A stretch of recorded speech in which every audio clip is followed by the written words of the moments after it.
ತಿಳಿಸಿ ಕಾರ್ಯಕ್ರಮಕ್ಕೆ ಚಾಲನೆ ನೀಡಬೇಕು ಅಂತ ವಿನಂತಿ ಮಾಡಬೇಕು.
ಮೊದಲಿಗೆ ವಂದಿಸಿದ್ದೇನೆ.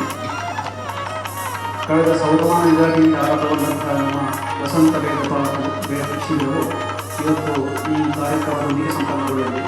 1 ತಿಂಗಳ ಕಾಲ ವಿದ್ಯಾರ್ಥಿಗಳಲ್ಲಿ ಪ್ರಾಥಮಿಕ ಸಂಧ್ಯಾವಂದನೆ ಅದರಿಂದ ಶುರು ಮಾಡಿ ಅನೇಕ ಸೂಕ್ತಗಳನ್ನೆಲ್ಲ ಕಲಿಸಿದ್ದಾರೆ. ಇಲ್ಲಿ 4 ಗುರುಗಳು 1 ತಿಂಗಳ ಪರ್ಯಂತ ಅವರಿಗೆ ಇಲ್ಲಿ ವಿದ್ಯೆಯನ್ನು ಹೇಳಿಕೊಟ್ಟಿದ್ದಾರೆ. ಇವತ್ತು ಅದರ ಸಮಾರೋಪ ಸಮಾರಂಭ ಈ ವೇದಿಕೆ ಜರಗಲಿದೆ. ಸಮಾಜ ಸಾಹಿತ್ಯ ಪ್ರತಿಷ್ಠಾನದ ಅಧ್ಯಕ್ಷರು, ಕರಾಡವಾಣಿ ಅಂತ ನೀವೆಲ್ಲ ಕೇಳಿರ್ಬೋದು, ಅದರ ಅಧ್ಯಕ್ಷರು ಅವರು. ವಾಗ್ಮಿಗಳು ಹೌದು, ಒಳ್ಳೆಯ ಲೇಖನಗಳು ಬರೀತಾರೆ. ಅವರು ವಿದ್ವಾಂಸರು. ಅವರನ್ನು ಈ ಸಮಾರಂಭದ ಅಧ್ಯಕ್ಷರ ಸ್ಥಾನವನ್ನು ಅಲಂಕರಿಸಿದ್ದಾರೆ. ಅವರನ್ನು ನಮ್ಮ ವಸಂತ ವೇದ ಶಿಬಿರದ ಪರವಾಗಿಯೂ ದೇವಸ್ಥಾನದ ಆಡಳಿತ ಮಂಡಳಿಯ ಪರವಾಗಿಯೂ ಅತ್ಯಂತ ಪ್ರೀತಿಪೂರ್ವಕವಾದ ಸ್ವಾಗತವನ್ನು ಅವರಿಗೆ ಕೋರ್ತಾ ಇದ್ದೇನೆ. ಹಾಗೆಯೇ ದೇವಸ್ಥಾನದ ಆಡಳಿತ ಮಂಡಳಿಯ ಆಡಳಿತ ಮುಖ್ಯಸ್ಥರಾದಂಥ ಹಿರಿಯರಾದಂಥ ವಿಶ್ವನಾಥ ಭಟ್ ಬೇಂದ್ರವರು ಬಂದಿದ್ದಾರೆ. ಅವರನ್ನು ಕೂಡ ಎಲ್ಲರ ಪರವಾಗಿಯೂ ಕೂಡ ವಿದ್ಯಾರ್ಥಿಗಳ ಪರವಾಗಿ ಸ್ವಾಗತವನ್ನು ಕೋರ್ತಾ ಇದ್ದೇನೆ. ಹಾಗೆಯೇ ವೇದಮಾತಾ ಕೃಷ್ಣ ಅಧ್ಯಕ್ಷರಾದಂಥ ತಲೇಕ ಸುಬ್ರಹ್ಮಣ್ಯ ಅವರು ನೀವೆಲ್ಲ ಶಿಬಿರದ ಎಲ್ಲ ದಿನಗಳಲ್ಲಿ ಅವರು ಬಂದಿದ್ದಾರೆ. ಇಲ್ಲಿಗೆ ಎಲ್ಲರ ಚಿರಪರಿಚಿತವಾದ ಮುಖ. ಅವರಿಗೆ ಕೂಡ ಹಿರಿಯರಾದ ಅವರನ್ನು ಕೂಡ ಅತ್ಯಂತ ಪ್ರೀತಿಯಿಂದ ಸ್ವಾಗತಿಸ್ತಾ ಇದ್ದೇನೆ. ವೇದಮಾತಾ ಕೃಷ್ಣ ಇನ್ನೊಬ್ಬರ ಟ್ರಸ್ಟಿಗಳು ಹಿರಿಯರಾದವರು ರವಿಶಂಕರ ಭಾರದ್ವಾಜ್ ಅವರು. ಶ್ರೀತರು ನಿಮಗೆಲ್ಲ ಗೊತ್ತಿರಬಹುದು, ಸುಳ್ಯದಲ್ಲಿ ಅನೇಕ ವರ್ಷಗಳಿಂದ ಕಾಂಚಿ ಕಾಮಕೋಟಿ ವಸಂತ ಶಿಬಿರವನ್ನು ವೇದ ವಿದ್ಯಾಲಯ ಕಾಂಚಿ ಕಾಮಕೋಟಿ ವೇದ ವಿದ್ಯಾಲಯ ವರ್ಷಪೂರ್ತಿ ನಡೆಯುವಂತಹ ಪೂರ್ಣ ಪ್ರಮಾಣದ ವೇದ ಶಿಕ್ಷಣ ಅಲ್ಲಿ ನಡೀತಾ ಇದೆ. ಅದರ ಪೂರ್ತಿ ಜವಾಬ್ದಾರಿಯನ್ನು ವಹಿಸಿಕೊಂಡು ಅವರನ್ನು ನಾವು ನಿರ್ವಹಿಸ್ತಾ ಇದ್ದಾರೆ. ಅವರಿಗೂ ಕೂಡ ಅತ್ಯಂತ ಪ್ರೀತಿಯ ಸ್ವಾಗತವನ್ನು ಕೊಡ್ತಾ ಇದ್ದಾರೆ. ಹಾಗೆಯೇ ನಮಗೆ 4 ಜನ ಅಧ್ಯಾಪಕರು ಇದ್ದರು. ಅದರಲ್ಲಿ 2 ಇವತ್ತು ಅವರು ಅನಿವಾರ್ಯವಾಗಿ ಹೋಗಿದ್ದಾರೆ. ಮಹಾರಾಷ್ಟ್ರದ ಸತಾರದಿಂದ ಬಂದವರು. ಇವತ್ತು 2 ವೇದಿಕೆಯಲ್ಲಿದ್ದಾರೆ. ಪರೀಕ್ಷಿತ್ ಹೆಬ್ಬಾರ್ ಹಾಗೂ ಆಕಾಶ್ ಮರಾಠೆ ಅವರಿಬ್ಬರು ವೇದಿಕೆಯಲ್ಲಿದ್ದಾರೆ. ಅವರಿಗೆ ಕೂಡ ಅತ್ಯಂತ ಪ್ರೀತಿಯ ಸ್ವಾಗತವನ್ನು ಕೋರುತ್ತಾರೆ. ಹಾಗಾಗಿ ಮಕ್ಕಳಿಗೂ ಅನೇಕ ಹೆತ್ತವರು ಬಂದಿದ್ದೀರಿ. ಎಲ್ಲರಿಗೂ ಕೂಡ ಸ್ವಾಗತವನ್ನು ಕೋರುತ್ತಾ ಕಾರ್ಯಕ್ರಮ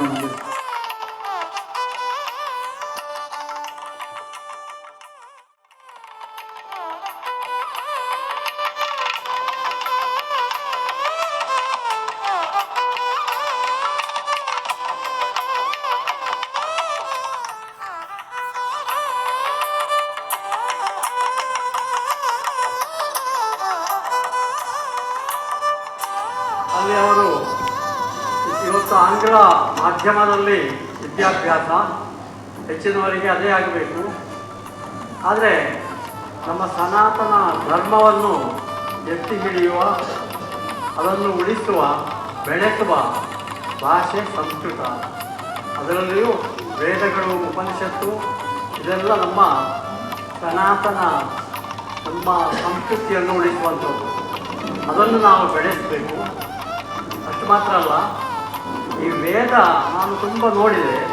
ವೇದ ಕಲಿತ ಮಕ್ಕಳು ಅವರ ಪರೀಕ್ಷೆಯಲ್ಲಿ ಹೆಚ್ಚು ಅಂಕಗಳನ್ನು ಗಳಿಸ್ತಾರೆ. ಪರೀಕ್ಷೆಯಲ್ಲಿ ಇತರ ಪರೀಕ್ಷೆಗಳಲ್ಲಿ ಹೆಚ್ಚು ಅಂಕ ಗಳಿಸುವುದನ್ನು ನಾನು ತುಂಬ ಕಡೆ ನೋಡಿದ್ದೇನೆ. ಮನಸ್ಸಿನ ಮೇಲೆ, ಮನಸ್ಸಿನ ಸ್ಮರಣ ಶಕ್ತಿಯನ್ನು ಹೆಚ್ಚಿಸುವಂಥ ಒಂದು ವ್ಯವಸ್ಥೆ ಇದು. ಆದರೆ ಏನಾಗಿದೆ ಅಂತ ಹೇಳಿದರೆ, ನಮ್ಮಲ್ಲಿ ಒಂದು ವರ್ಗದವರಿಗೆ ವೇದ ಕಲಿಯುವುದು ಅಂದರೆ ಅದು ಸ್ವಲ್ಪ ಟಾಪು ಅಂತ ಭಾವಿಸುವವರು ಇದ್ದಾರೆ.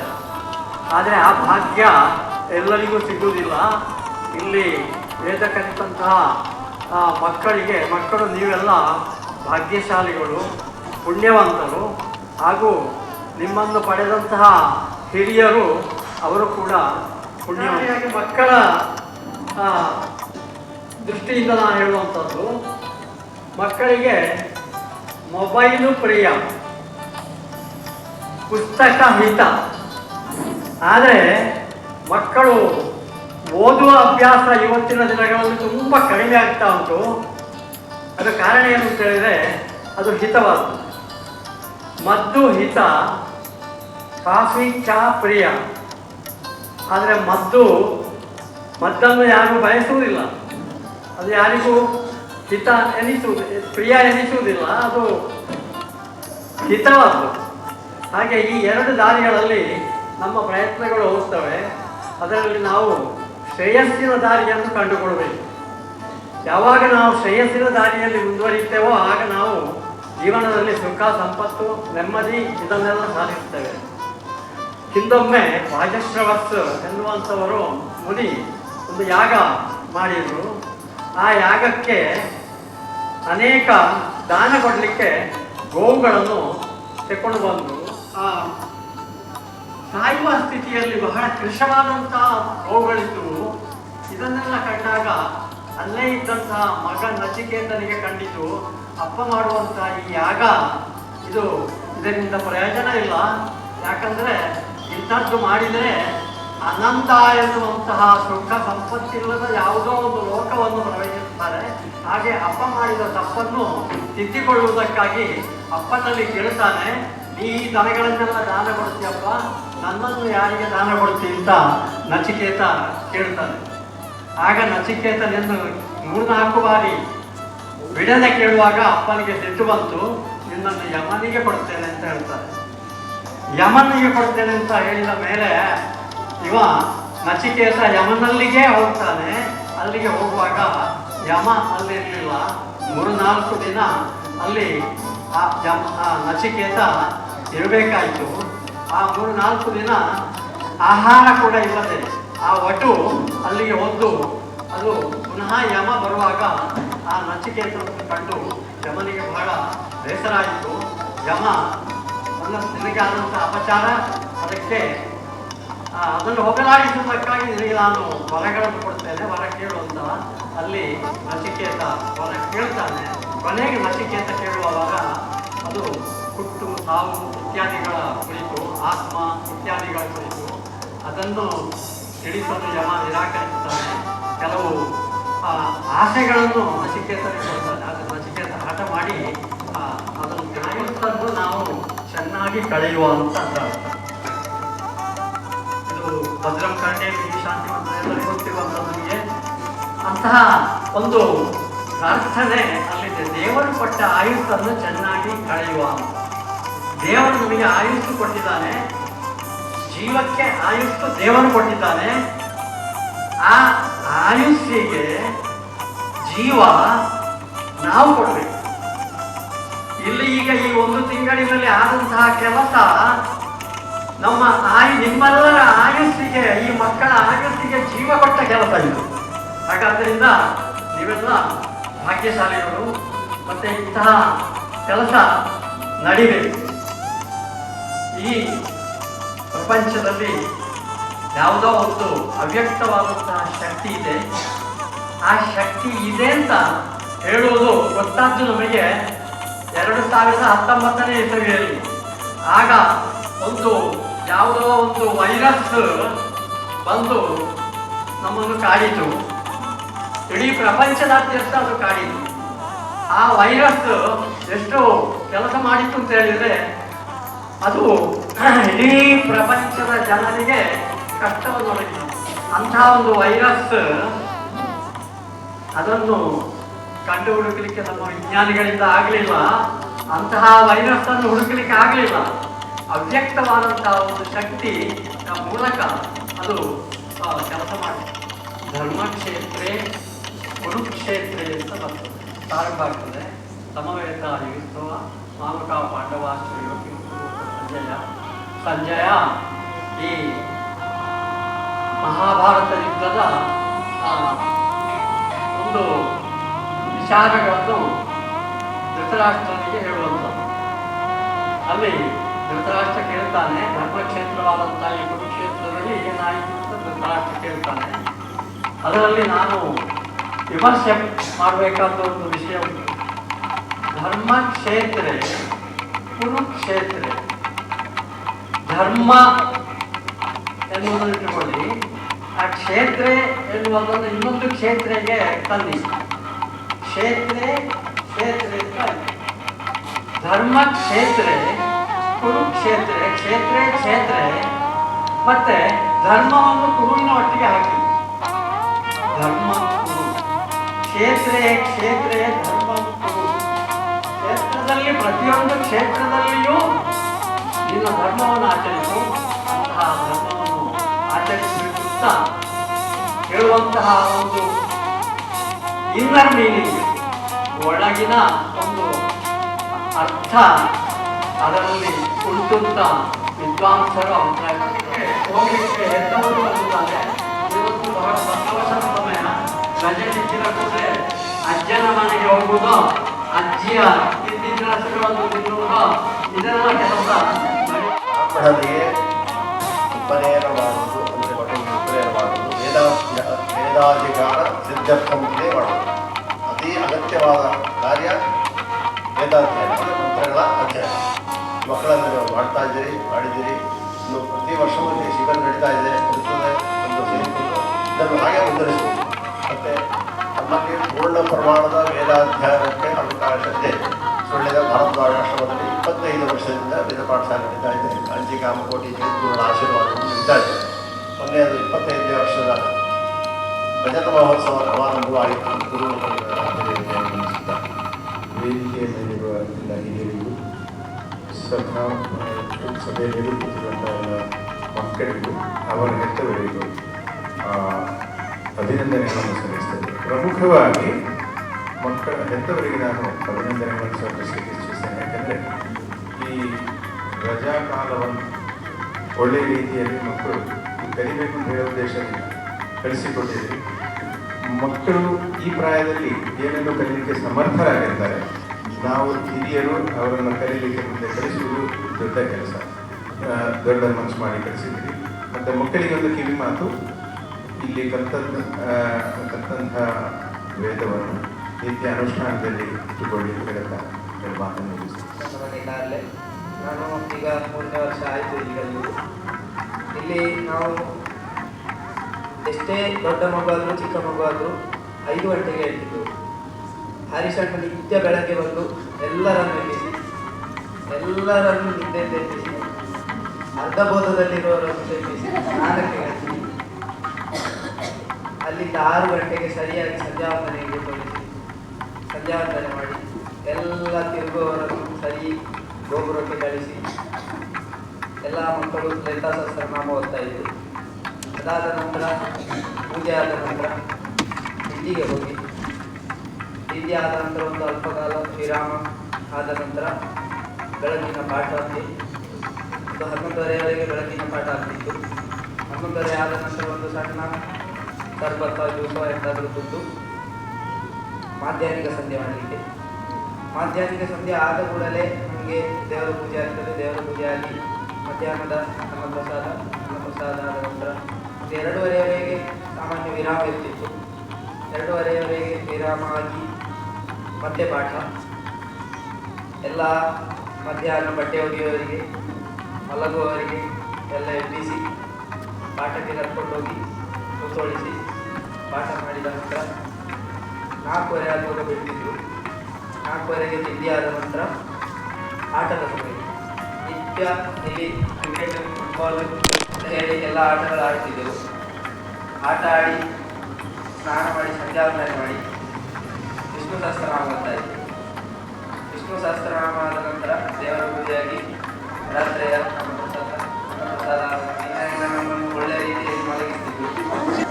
ಇಲ್ಲಿ ಇಷ್ಟು 3 ವರ್ಷಗಳು ಬಂದು ನನಗೆ ತುಂಬ ಖುಷಿಯಾಗಿದೆ. ಇಲ್ಲಿ ಎಂತ ಇದ್ರೂ ಒಂದು ಒಳ್ಳೆ ಖುಷಿ ಆಗ್ತದೆ. ಇಲ್ಲಿ ಬೆಟ್ಟದಿದ್ರು ಕೂಗ್ಲಿಕ್ಕೆ ಬರುವುದು. ಇಲ್ಲಿ ನಮಗೆ ನಿತ್ಯ 1 ತಿಂಗಳು 3-4 ಹೊತ್ತು ಊಟಕ್ಕೆ ತಿಂಡಿಗೆ ಮಾಡಿಕೊಟ್ಟ ಶ್ರೀಪಾಂಡನಿಗೆ, ರುಚಿ ಶುಚಿಯಾದ ಆಹಾರವನ್ನು ಮಾಡಿಕೊಟ್ಟ ಶ್ರೀಪಾಂಡನಿಗೆ ಧನ್ಯವಾದಗಳು. ಹಾಗೂ ನಿತ್ಯ ಬೆಳಗ್ಗೆ ಬಂದು 5 ಗಂಟೆಗೆ ನಮ್ಮನ್ನು ಎಬ್ಬಿಸ್ತಾ ಇದ್ದದ್ದು ಹರಿಶಣ್ಣನಿಗೆ. ಅವರು 5 ಗಂಟೆಗೆ ಇಲ್ಲಿ ಬಂದು ನಮ್ಮನ್ನು ಎಬ್ಬಿಸಬೇಕಾದ್ರೆ ಅವರು ಅಲ್ಲಿ ಎಷ್ಟು ಗಂಟೆಗೆ ಹೇಳಬೇಕು ಅಂತ ನಾವು ಯೋಚಿಸಬೇಕು. ಅವರ ಕೆಲಸವನ್ನು ಬಿಟ್ಟು ನಮ್ಮನ್ನು ಇಲ್ಲಿ ಬೆಳಗ್ಗೆ ಎಬ್ಬಿಸಲಿಕ್ಕೆ ಬರ್ತಾ ಇದ್ರು. ಅವರಿಗೂ ಸ್ವಲ್ಪ ಆಗಾಗ ದಿವಸದಲ್ಲಿ ಎಷ್ಟು ಸರ್ತಿ ಬರ್ತಾರೆ ಅಂತ ಹೇಳಿದರೆ ಅಷ್ಟು ಸರ್ತಿ ಬರ್ತಾ ಇದ್ರು. ಅವರು ರಾತ್ರಿ ಒಂದು 12 ಗಂಟೆವರೆಗೆ ನಮ್ಮೊಟ್ಟಿಗೆ ಇದ್ದು ಅವರಿಗೆ ಸ್ವಲ್ಪ ಧನ್ಯವಾದ. ಬರ್ತಾ ಇದ್ದ ಅಶ್ವಿನಣ್ಣ, ಉದಯಣ್ಣ ಅವರಿಗೂ ಧನ್ಯವಾದ. ಜ್ಞಾನ ತಿಳಿಸಿದವರಿಗೂ ಧನ್ಯವಾದ.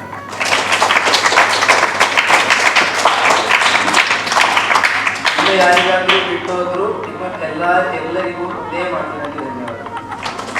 ಈ ಪಾಠ ಎಲ್ಲ ಒಳ್ಳೆಯ ಚೆನ್ನಾಗಿ ಹೇಳಿ ಕೊಟ್ಟಿದ್ದಾರೆ ನಮ್ಮ ಗುರುಗಳು ಹಾಗೂ ಅಜಿಂಕ್ಯ ಗುರುಗಳು.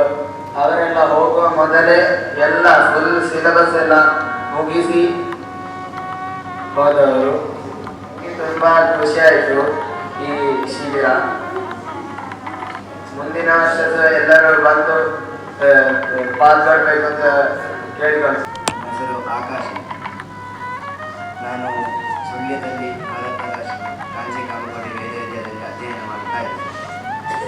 ನಮ್ಮ ಗುರುಗಳು ಇಲ್ಲಿ ಪಾಠಕ್ಕೆ ಕಲಿಸಿದ್ದು, ಹಾಗೆ ಎಲ್ಲರಿಗೂ ಪಾಠ ಮಾಡಿದ್ರು. ಇನ್ನೂ ಮುಂದಿನ ವರ್ಷವೂ ಎಲ್ಲರೂ ಬಂದು ಪಾಠ ಕಲಿಯಬೇಕು. ಮತ್ತು ನಮ್ಮ ಪಾಠಶಾಲೆಗೂ ಇಲ್ಲಿ ಪಾಠಕ್ಕೆ ಬರಬೇಕು. ಇವತ್ತಿನ ನಮ್ಮ 1 ತಿಂಗಳ ಶಿಬಿರದ ಕಾರ್ಯಕ್ರಮ ಇವತ್ತಿನ ಸಮಾರೋಪ ಇದೆ.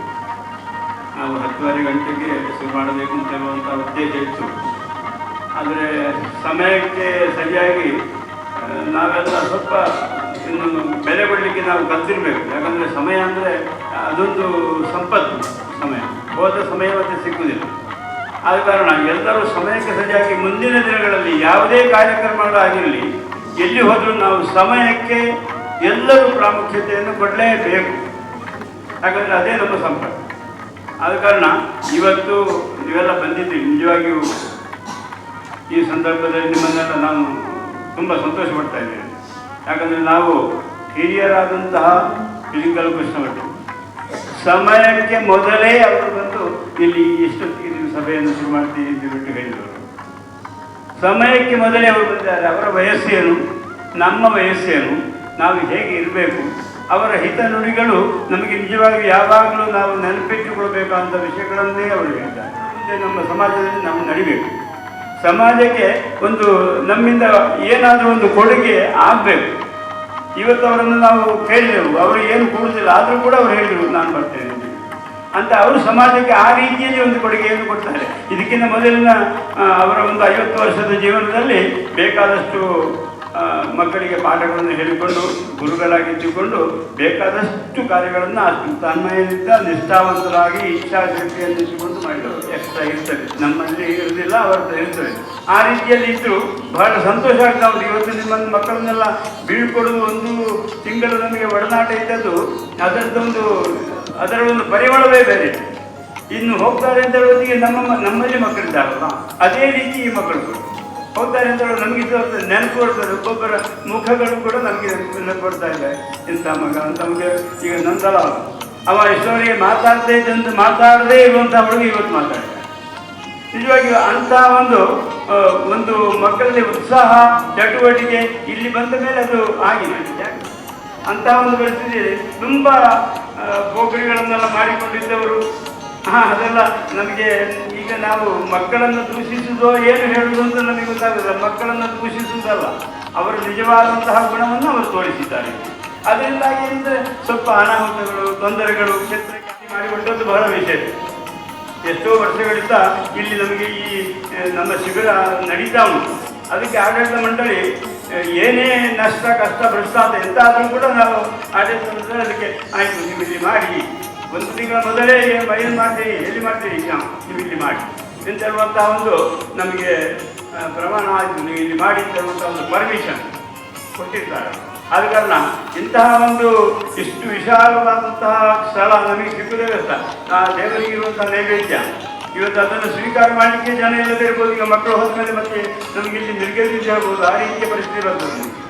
ಆದ ಕಾರಣ ಮುಂದಿನ ದಿನಗಳಲ್ಲಿ ನಡೆಯುವಂಥ ಈಗ ವಿಷು ನಮಗೆ ನಾವು ಪ್ರತಿ ವಿಷುವಿನ ನಂತರ ನಮ್ಮ ಈ ವೇದ ಶಿಬಿರ ಒಂದು ತಿಂಗಳ ಕಾಲದಲ್ಲಿ ನಡೀತದೆ. ಎಲ್ಲರೂ ನೆನಪಿಟ್ಟುಕೊಳ್ಬೇಕು ಆ ಸಮಯವನ್ನು. ಅದಕ್ಕಿಂತ ಮೊದಲೇ ಎಲ್ಲ ಪೂರ್ವ ತಯಾರಿಗಳನ್ನೆಲ್ಲ ಇಟ್ಟುಕೊಂಡು ಮಕ್ಕಳಿಗೆ ಕೂಡ 2 ಹಿತ ನುಡಿಗಳನ್ನು ಹೇಳಿಕೊಂಡು ನೀವು ಇಲ್ಲಿ ಕಳಿಸಬೇಕು. ಮತ್ತು ಬರುವಾಗ ನಾಳೆಯೇ ಕರ್ಕೊಂಡು ಹೋಗ್ತೀನಿ ಅಂತ ಹೇಳುವಂಥ ಹುಡುಗರ ಮಕ್ಕಳನ್ನು ತರಬೇಕು, ಅಥವಾ 15 ದಿವಸದಲ್ಲಿ ಅವರಿಗೆ ಹೋಗಬೇಕು. ನಿಮ್ಮಲ್ಲಿ ಏನಾದರೂ ಕಾರ್ಯಕ್ರಮಗಳುಂಟು, ಅವರನ್ನು ಆಗ ಕರ್ಕೊಂಡು ಹೋಗಬೇಕು. ಯಾಕಂದರೆ ಒಂದು ಮಗುವನ್ನು ಕರ್ಕೊಂಡು ಹೋಗುವಾಗ ಮತ್ತೊಂದು ಮಗುವಿಗೆ ನಾನು ಹೋಗ್ತೇನೆ, ಮತ್ತು ಅದು ಕಂಟಿನ್ಯೂಸ್ ಒಂದು ಸರಬಳಿಯ ಹಾಕುವುದು. ಆದ ಕಾರಣ 30 ದಿವಸಗಳ ಕಾಲ ನಾವು ಇಲ್ಲಿ ಮಕ್ಕಳನ್ನು ಬಿಡ್ತೇವೆ ಅನ್ನುವಂತಹ ಒಂದು ಸರಿಯಾದ ಒಂದು ದೃಢ ಮನಸ್ಸು ಈ ಹೆತ್ತವರಿಗೆ ಇರಬೇಕು.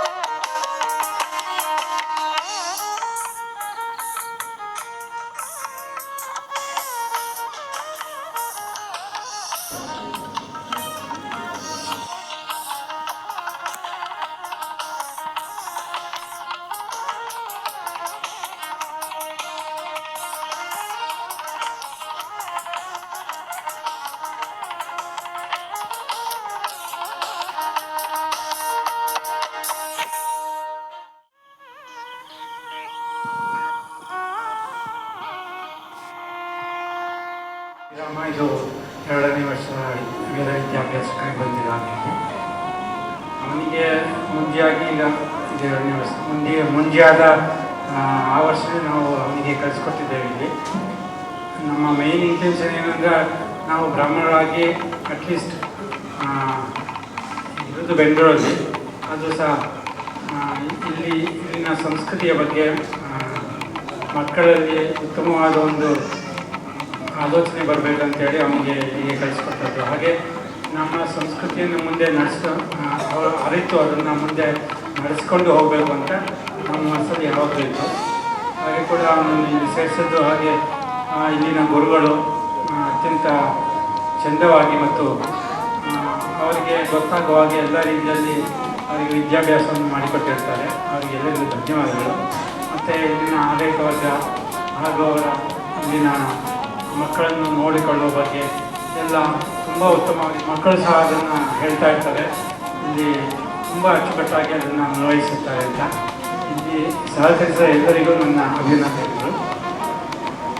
ಮತ್ತು ಮಕ್ಕಳು ಸಹ ಇಲ್ಲಿ ಒಬ್ಬರಿಗೊಬ್ಬರು ತುಂಬ ಅನ್ಯೋನ್ಯತೆಯಿಂದ ಮಾತಾಡಿಕೊಂಡು ಆಟವಾಡಿಕೊಂಡು ಹಾಗೂ ಕಲಿಯುತ್ತಾ ತಮ್ಮ ಒಂದು ಬಾಂಧವ್ಯವನ್ನು ಒಬ್ಬರನ್ನೊಬ್ಬರು ಅಂಡರ್ಸ್ಟ್ಯಾಂಡಿಂಗಲ್ಲಿ ನಡೆಸ್ಕೊಂಡು ಬಂದಿರ್ತಾರೆ. ನನ್ನ ಹೆಸರು ಭಾಗ್ಯಶ್ರೀ ಪ್ರಶಾಂತ್.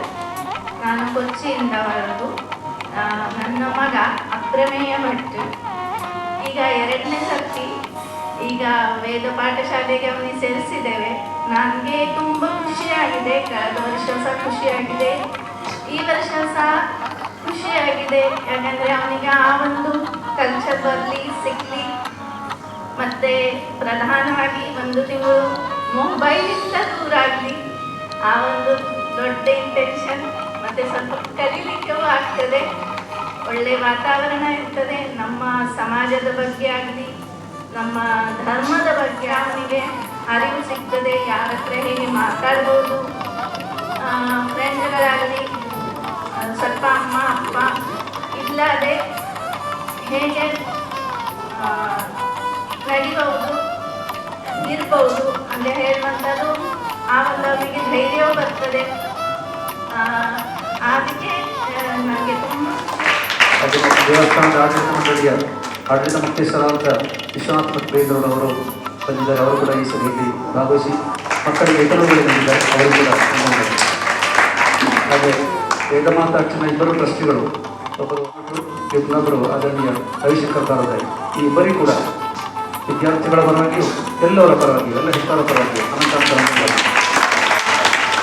ಇನ್ನು ಅದು ಸಣ್ಣ ನಮ್ಮ ಈ ಕ್ಲಾಸಿಗೆ ದೂರದ ಸತಾರದಿಂದ ಬರಬೇಕಾಗಿ ಇಬ್ಬರು ಅಧ್ಯಾಪಕರು. ಅವರು ಒಬ್ಬರು ರಾಮಕೃಷ್ಣ ಜೋಶಿ, ಇನ್ನೊಬ್ಬರು ಅಜಿಂಕ್ಯ ದೇಶಪಾಂಡೆ. ಅವರು ಸತಾರದಿಂದ ಬಂದವರು. ಹಾಗೆ ಜೊತೆಗೆ ನಮ್ಮ ಊರಿನವರು ಪರೀಕ್ಷೆ ಹೆಬ್ಬಾಳು ಆಕಾಶ್ ಮರಾಠೆ. ಇವರಿಬ್ಬರು ಒಟ್ಟು 4 ಜನ ಈ 1 ತಿಂಗಳ ವೇದ ಶಿಬಿರವನ್ನು ನಡೆಸಿಕೊಟ್ಟಿದ್ದಾರೆ. ಅವರಿಗೆ ಎಲ್ಲ ವಿದ್ಯಾರ್ಥಿಗಳ ಪರವಾಗಿ ಅನಂತ ವಂದನೆಗಳನ್ನು. ಶರಣ್ಯ ತ್ರ್ಯಂಬಕೆ ಗೌರಿ ನಾರಾಯಣ ನಮಸ್ತೆ. ವೇದಿಕೆಯಲ್ಲಿ ಉಪಸ್ಥಿತರಿರುವಂತಹ ಗುರುಗಳೇ, ಹಿರಿಯರೇ, ಎಲ್ಲರ ತಂದೆ ತಾಯಂದಿರೇ ಹಾಗೂ ನನ್ನ ಪ್ರೀತಿಯ ಮಕ್ಕಳೇ, ಎಲ್ಲರಿಗೂ ನನ್ನ ನಮಸ್ಕಾರಗಳು. ಮೊದಲಿಗೆ ಏಪ್ರಿಲ್ 14ನೇ ತಾರೀಕಿಂದ ಸ್ಟಾರ್ಟ್ ಆದ ಈ ವೇದ ಪಾಠ ಇಂದು ಕೊನೆಗೊಳ್ತಾ ಇದೆ. ಆಲ್ಮೋಸ್ಟ್ 1 ತಿಂಗಳಷ್ಟು ದಿನ ಮಕ್ಕಳಿಲ್ಲೇ ಇದ್ದರು. ಬೆಳಗ್ಗೆ 5 ಗಂಟೆಗೆ ಪ್ರಾರಂಭವಾದಂತಹ ಪಾಠಗಳು ಅಂದರೆ ದಿನ ಸಂಜೆ 9:30 ರಾತ್ರಿ 9:30ವರೆಗೆ ಎಲ್ಲರೂ ಮಕ್ಕಳು ಇರ್ತಿದ್ರು. ಅದರಲ್ಲಿ ಬೆಳಗ್ಗೆ ಅಪ್ಪ ಬಂದು ಎಬ್ಬಿಸ್ತಿದ್ರು. ಬೆಳಗ್ಗೆ ಇಲ್ಲಿ ಮನೆಯಿಂದ 4 ಗಂಟೆಗೆ ಹೊರಡ್ತಿದ್ರು ಅಪ್ಪ ಮಕ್ಕಳನ್ನ ಎಬ್ಬಿಸ್ಲಿಕ್ಕೆ ಉಂಟು ಅಂತ. ಅಪ್ಪ ಡೈಲಿ ಒಂದು ಇಲ್ಲಿ ತಿಂಡಿ ಊಟ ಎಲ್ಲ ಬಡಿಸಿ ಗಂಜಿ ಊಟ ಎಲ್ಲ ಮಾಡಿ ಮನೆಗೆ ಬಂದಾಗ ಹೇಳ್ತಿದ್ರು, 5 ಗಂಟೆಗೆ ಮಕ್ಕಳನ್ನು ಎಬ್ಬಿಸಿದ್ರೆ, ಈಗ ನಿನ್ನನ್ನು ಎಬ್ಬಿಸಿದ್ರೆ 5 ಗಂಟೆಗೆ ಎಬ್ಬಿಸಿದ್ರೆ ನೀನು 5:30 6 ಗಂಟೆ ಆಗುವಾಗ ಹೇಳ್ತಿ. ಆ ಮಕ್ಕಳನ್ನು ನೋಡಿ ಕಲಿ. 5 ಗಂಟೆಗೆ ಎಬ್ಬಿಸಿದ್ರೆ 5 ಆಗಬೇಕಾದ್ರೆ ಹಾಲ್ ಫುಲ್ ಖಾಲಿ ಆಗ್ತಿತ್ತು. ಆ ಮಕ್ಕಳನ್ನು ನೋಡಿ ಕಲಿ ಅಂತ. ಅದೊಂದು ಒಳ್ಳೆ ಖುಷಿಯ ವಿಚಾರ ಅಂತ ಹೇಳ್ಬೋದು.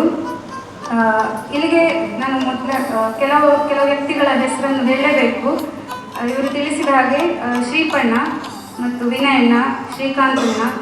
ನಾವು ಇಲ್ಲಿ ಟ್ರಿಪ್ಪಿಗೆ ಅಂತ ಅಂದರೆ 1 ದಿನದ ಪೂರ್ತಿ ಟ್ರಿಪ್ ನಮಗೆ ಮಾಡಲಿಕ್ಕೆ ಆಗಲಿಲ್ಲ. ಆದರೂ ಕೂಡ ಇಲ್ಲಿ ಕೆಲವೊಂದು ದೇವಸ್ಥಾನಗಳಿಗೆ ನಾವು ಭೇಟಿ ನೀಡಿದ್ದೇವೆ. ಫಸ್ಟಿಗೆ ನಾನು ಒಂದು ಪೆರಡಾಲದಲ್ಲಿ ಬ್ರಹ್ಮಕಲಶ ಆಗ್ತಾ ಉಂಟು ಅಂತ ಹೇಳುವಾಗ ನಾನು ಶ್ರೀಕಾಂತಣ್ಣನ ಹತ್ರ ಹೇಳಿದೆ, ಬ್ರಹ್ಮಕಲಶ ಆಗ್ತಾ ಉಂಟು, ನಾವು ಹೋಗಿ ಬರುವ ಮಕ್ಕಳನ್ನು ಕರ್ಕೊಂಡು ಹೋಗುವ ಅಂತ. ಕೆಲವರು ಹೇಳಿದ್ರು ಅದು ರಶ್ ಇರ್ತದೆ, ಮಕ್ಕಳನ್ನು ಕರ್ಕೊಂಡು ಹೋದ್ರೆ ಅವರನ್ನು ನೋಡ್ಲಿಕ್ಕೆ ಆಗಲಿಕ್ಕಿಲ್ಲ. 60 ಜನ ಮಕ್ಕಳಿದ್ರು ಆ ಟೈಮಲ್ಲಿ. ಆಗ ಇವರ ಹತ್ರ ಹೇಳಬೇಕಾದ್ರೆ ವಿನಯಣ್ಣ, ಶ್ರೀಕಾಂತನ ಹತ್ರ ಹೇಳಬೇಕಾದ್ರೆ ನಾವು ಕರ್ಕೊಂಡು ಹೋಗುವ, ಒಂದು ಒಳ್ಳೆ ವಿಚಾರ ಅಂತ ಹೇಳಿ ನಾನು ಜಸ್ಟ್ ಪ್ಲ್ಯಾನ್ ಮಾಡಿದೆ. ಈ ಟ್ರಿಪ್ಪಿಗೆ ಹೋಗಬೇಕಾದ್ರೆ ಪ್ರತಿಯೊಂದು ದೇವಸ್ಥಾನಗಳಿಗೆ ಹೋಗಬೇಕು ಅಂತಾದರೂ ಸಹ ನಾನು ಜಸ್ಟ್ ಪ್ಲ್ಯಾನ್ ಮಾಡೋದು. ಮತ್ತು ವಿನಯನಲ್ಲಿ ಹೇಳಬೇಕಾದ್ರೆ ಅವರು ಅದಕ್ಕೇನಂತೆ ಹೋಗುವ, ಕರ್ಕೊಂಡು ಹೋಗುವ, ಏನಿದ್ರು ಗಾಡಿ ಮಾಡಿ ಕರ್ಕೊಂಡು ಹೋಗುವ ಅಂತೇಳಿ ಪ್ರತಿಯೊಂದು ದೇವಸ್ಥಾನಗಳಿಗೂ ಕರ್ಕೊಂಡು ಹೋಗಿದ್ದಾರೆ. ಬ್ರಹ್ಮಕಲಶದ ಟೈಮ್ಗೆ ಸಹ ಮಧ್ಯಾಹ್ನ ಆದಮೇಲೆ ನಾವು 3 ಗಂಟೆಗೆ ಇಲ್ಲಿಂದ ಹೋಗಿದ್ದೇವೆ. ಮತ್ತೊಂದು ಹೇಳಬೇಕು, ಒಂದು ದಿನ ಇಲ್ಲಿ ಗುರುಗಳು ಬಂದಿದ್ದರು. ಶೃಂಗೇರಿ ಜಗದ್ಗುರುಗಳು ಬಂದ ದಿನ ಇಲ್ಲೇ ಅಗಲ್ಪಾಟ್ ಎಲ್ಲ ಜನರಿಗೆ ಸಹ ಮಂತ್ರಾಕ್ಷತೆಗಳನ್ನೆಲ್ಲ ಕೊಟ್ಟು ಆಶೀರ್ವಾದ ಕೊಟ್ಟು ಹೋಗಿದ್ರು. ನಾನು ಹೇಳಿದೆ ಮಲ್ಲಕ್ಕೆ ಒಂದು ಸರ್ತಿ ಹೋಗುವ, ಅಲ್ಲಿ ಗುರುಗಳ ಹತ್ರ ಮಾತಾಡುವ ಅಂತ ಹೇಳಿ ಮಲ್ಲಕ್ಕೆ ಹೋಗಬೇಕು ಅಂತ ಹೇಳುವಾಗಲೇ ಅವರು ಆಯಿತು ರಾತ್ರಿ ಬರಲಿಕ್ಕೆ ಹೇಳಿದ್ದಾರೆ ಅಂತ ಹೇಳಿ ಗುರುಗಳ ಆಶೀರ್ವಾದ ಅಲ್ಲಿಂದ ತಗೊಳ್ಳುವ ಮಕ್ಕಳಿಗೆ ಡೈರೆಕ್ಟ್ ಆಗಿ ಅಂತ ಹೇಳಿ ರಾತ್ರಿ 9 ಗಂಟೆಗೆ ನಾವಿಲ್ಲಿಂದ ಹೋಗಿದ್ದೆವು. ಅಲ್ಲಿ ಗುರುಗಳು ತಲುಪಬೇಕಾದ್ರೆ ಒಂದು 10:30 ಅವರು ನೆಲ್ಲಿಗುಂದ ದೇವಸ್ಥಾನಕ್ಕೆ ಹೋಗಿದ್ರು. 10:30 ಆಗಿತ್ತು. ಆ ಟೈಮಿಗೆ ಆಲ್ಮೋಸ್ಟ್ ಸಣ್ಣ ಸಣ್ಣ ಮಕ್ಕಳೆಲ್ಲ ಅಲ್ಲಿ ಮಲಗಲಿಕ್ಕೆ ಸ್ಟಾರ್ಟ್ ಮಾಡಿದ್ರು. ಇದನ್ನು ನೋಡಿ ಮಲ್ಲ ದೇವಸ್ಥಾನದಲ್ಲಿ ರಾಧಣ್ಣ ಅವರು ಗುರುಗಳು ಬಂದ ತಕ್ಷಣ ಅವರಿಗೆ ತಿಳಿಸಿದ್ರು, ಹೀಗೆ ಮಕ್ಕಳು ಮಲಗ್ತಿದ್ದಾರೆ ಅಂತ. ಅವ್ರು ಬಂದ ತಕ್ಷಣ ಗುರುಗಳು ಅಲ್ಲೇ ಮಕ್ಕಳಿಗೆ ಮಂತ್ರಾಕ್ಷತೆಯನ್ನು ಅಲ್ಲಿ ನೀಡಿದ್ರು. ಫಸ್ಟಿಗೆ ನಾವು ಕರಡಾಲ ದೇವಸ್ಥಾನದ ಬ್ರಹ್ಮಕಲಶಕ್ಕೆ ಹೋದೆವು. ಸೆಕೆಂಡ್ ನಾವು ಹೋದ್ದು ಹನುಮಗಿರಿಗೆ ಹೋಗುವಾಗ ಕೂಡ ಅಲ್ಲಿ ಉಪ್ಪಂಗಳ ಕುಟ್ಟಿಯಣ್ಣ ನಮಗೆ ಮಕ್ಕಳಿಗೆ ಬೇಕಾದಂತಹ ಎಲ್ಲ ವ್ಯವಸ್ಥೆಗಳನ್ನು ಮಾಡಿದ್ದಾರೆ. ಅವರಿಗೆ ನಾನು ಧನ್ಯವಾದಗಳನ್ನು ಹೇಳ್ಬೇಕು. ಮೂರನೇ ದೇವಸ್ಥಾನ ನಾವು ಹೋಗಿ ಇಲ್ಲಿ ಹತ್ತಿರ ಇರುವಂತಹ ಉಬ್ರಂಗಳ. ಅಲ್ಲಿ ಉಬ್ರಂಗಳದಿಂದ ಮರಳಿ ಇಲ್ಲಿಗೆ ಬರ್ತಿರ್ಬೇಕಾದ್ರೆ ಪದಮರು ರಾಜಶೇಖರ್ ಮಾಸ್ಟರ್ ಅವರು ಕೂಡ ಒಳ್ಳೆಯ ವ್ಯವಸ್ಥೆಯನ್ನು ಮಾಡಿಕೊಟ್ಟಿದ್ದಾರೆ. ಅವರಿಗೂ ಧನ್ಯವಾದಗಳು. ಸಂಜೆ ನಿನ್ನೆ ಬೆಳಗ್ಗೆ ನಾವು ವಿಷ್ಣು ಸಹಸ್ರನಾಮ ಪಾರಾಯಣ ಮಾಡಲಿಕ್ಕೆ ಅಂತ ನಿಕ್ರಾಜ ದೇವಸ್ಥಾನಕ್ಕೆ ಹೋಗಿದ್ದೆವು. ಅಲ್ಲಿ ಕೂಡ ಎಲ್ಲರೂ ತುಂಬ ಸಹಕಾರ ಮಾಡಿದ್ದಾರೆ. ಸಂಜೆ ಬೆಳಗ್ಗೆ ನಾನು ಹೇಳಿದೆ, ಪ್ರತಿ ವರ್ಷ ನಮ್ಮ ಮನೆಗೆ ಮಕ್ಕಳನ್ನು ಕರ್ಕೊಂಡು ಹೋಗ್ತೇವೆ. ಈ ವರ್ಷ ಕೂಡ ನಾವು ಮಕ್ಕಳನ್ನು ಕರ್ಕೊಂಡು ಹೋಗುವ ಅಂತ ಹೇಳಬೇಕಾದ್ರೆ ಇಲ್ಲಿ ನನ್ನೊಟ್ಟಿಗಿರುವಂತಹ ಎಲ್ಲರೂ ಕೂಡ ಹೆಲ್ಪ್ ಮಾಡಿ ಸಂಜೆ ಆಗುವಾಗ ಗಾಡಿಯ ವ್ಯವಸ್ಥೆಯನ್ನು ಮಾಡಿ ಕರ್ಕೊಂಡು ಹೋಗಿದ್ದೇವೆ. ಮಕ್ಕಳು ಚೆರ್ಕುಳ ದೇವಸ್ಥಾನ ಕೂಡ ನೋಡಿದ್ದಾರೆ ನಿನ್ನೆ. ಎಲ್ಲರಿಗೂ ಧನ್ಯವಾದಗಳು ಸಹಕಾರ ಮಾಡಿದಂಥವರಿಗೆ. ನಮ್ಮ ಜೊತೆ ನೆಕ್ಸ್ಟ್ ವರ್ಷ ಬಂದು ಇಲ್ಲೊಂದು 2 ದಿನ ಇದ್ದು ಏನೇ ಸಜೆಷನ್ಸ್ ಇದ್ರೂ ಕೂಡ ಅದನ್ನು ಒಟ್ಟಿಗೆ ನಾವು ಮಾಡುವ. ಅದು ಯಾಕೆಂತ ಹೇಳಿದ್ರೆ ಇಲ್ಲಿ ಬಂದು ನಿಂತಾಗಲೇ ಇಲ್ಲಿ ಗೊತ್ತಾಗ್ತದೆ ಇಲ್ಲಿ ಹೇಗೆ ನಾವು ಮಕ್ಕಳನ್ನು ನೋಡಿಕೊಳ್ತೇವೆ, ಹೇಗೆ ಮಕ್ಕಳೊಟ್ಟಿಗೆ ಕಾರ್ಯಗಳಲ್ಲಿ ನಡೀತದೆ, ಹೇಗೆ ಮಕ್ಕಳನ್ನು ಸರಿ ಮಾಡಿ ಶಿಸ್ತಿಂದ ಇರಬೇಕಾದ್ರೆ ನಾವು ಎಷ್ಟು ಇದು ಮಾಡ್ತಿದ್ದೇವೆ ಅಂತ ಎಲ್ಲರಿಗೂ ಗೊತ್ತಾಗ್ತದೆ. ಆದ ಕಾರಣ ಏನೇ ಸಜೆಷನ್ಸ್ಗಳಿದ್ರೂ ಕೂಡ ನೀವಿಲ್ಲಿ ಬಂದು 1-2 ದಿನಗಳು ನಮ್ಮೊಂದಿಗಿದ್ದು ಆ ಸಜೆಷನ್ ಏನೇ ಇದ್ರೂ ಕೂಡ ಅದನ್ನು ಪರಿಪೂರ್ಣ ಮಾಡುವ ಅಂತ ಹೇಳಿ ನಾನು ಹೇಳಲಿಕ್ಕೆ ಇಷ್ಟಪಡ್ತೇನೆ. ಮತ್ತು ಮಕ್ಕಳ ಬಗ್ಗೆ ಹೇಳಬೇಕಂತ ಹೇಳಿದರೆ ಬೇಜಾರಿನ ವಿಷಯ ನನಗೆ ಪರ್ಸ್ನಲಿ ಏನಂತ ಹೇಳಿದರೆ 3ನೇ ವರ್ಷದ ವಿದ್ಯಾರ್ಥಿಗಳು, ಅದು ಮೇಯ್ನಾಗಿ ಯಶಸ್ವಿನ್, ಕಾರ್ತಿಕ್, ಉತ್ತಮ, ಕೃಷ್ಣರಾಜ, ಸುಶ್ರುತ, ಸುಧನ್ವ, ಅನಿಕೇತ್, ಮೇಧಜ್, ಪೃಥ್ವಿರಾಮ್ ಇವರೆಲ್ಲ 3 ವರ್ಷಗಳಿಂದ ನನ್ನೊಟ್ಟಿಗೆ ಇಲ್ಲಿದ್ದಾರೆ. ಆಟ ಆಡಿಸಿಕೊಂಡಾಗಿರ್ಬೋದು, ತಮಾಷೆ ಮಾಡಿಕೊಂಡಾಗಿರ್ಬೋದು. ಹಾಗೆ ಅವರು ಮುಂದಿನ ವರ್ಷ ಬರುವುದಿಲ್ಲ ಅಂತ ಕಂಪ್ಲೀಟ್ ಆಗಿ ಹೇಳಲಿಲ್ಲ, ಅಕ್ಕ ನಾವು ಬರ್ತೇವೆ, ಆಗುವಾಗ ನಮ್ಮಿಂದ ಆಗುವಂತಹ ಸಹಕಾರಗಳನ್ನು ನಾವು ಮಾಡ್ತೇವೆ, ಕಲಿಸಲಿಕ್ಕೆ ಬೇಕಾದರೆ ನಾವು ಬರ್ತೇವೆ ಅಂತ ಹೇಳಿದ್ದಾರೆ. ಅವರಿಗೆ ಮೇಯ್ನ್ಲಿ ನಾನು ಹೇಳಬೇಕು ಅಂತ ಹೇಳಿದ್ರು, ಚೆನ್ನಾಗಿ ಕಲೀರಿ, ಹುಷಾರಾಗಿ ಬನ್ನಿ. ಮತ್ತು ಇಲ್ಲಿ ಹೆಲ್ಪ್ ಮಾಡಿದಂತಹ ಎಲ್ಲರನ್ನೂ ಸಹ ಮರಿಬೇಡಿ. ಅವರು ಅವರ ಕೆಲಸಗಳನ್ನು ಬಿಟ್ಟು ನಿಮ್ಮನ್ನು ಇಲ್ಲಿ ನೋಡಲಿಕ್ಕೆ ಬಂದಿದ್ದಾರೆ. ಅದಕ್ಕೋಸ್ಕರ ಎಲ್ಲರೂ ಅವರನ್ನು ನೆನಪಿಟ್ಕೊಳ್ಳಿ, ಹೋಗುವಾಗ ಎಲ್ಲರೂ ಸಹ ಅವರಿಗೆ ತಿಳಿಸಿ ಹೋಗಿ ಅಂತ ಹೇಳ್ತಾ, ಮತ್ತು ಇಲ್ಲಿ ಎಲ್ಲದಕ್ಕೂ ಸಹಕಾರ ಮಾಡಿದಂತಹ ವೇದಮಾತ ಟ್ರಸ್ಟಿಗೂ ನಾನು ನನ್ನ ತುಂಬ ಹೃದಯದ ಧನ್ಯವಾದಗಳನ್ನು ಹೇಳ್ತೀನಿ.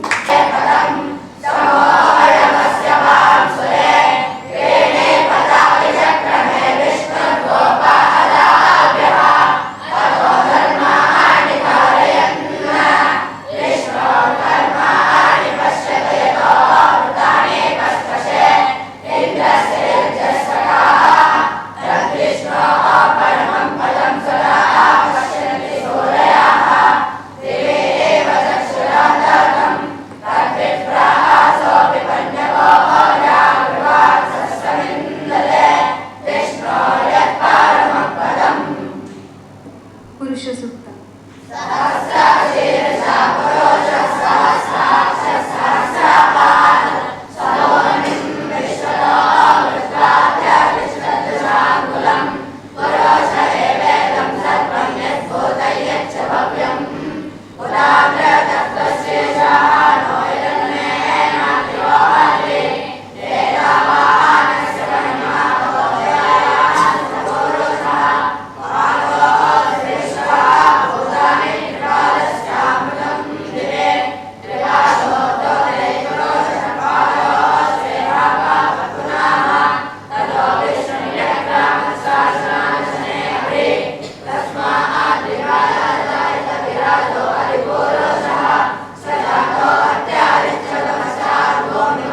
ಭಾವ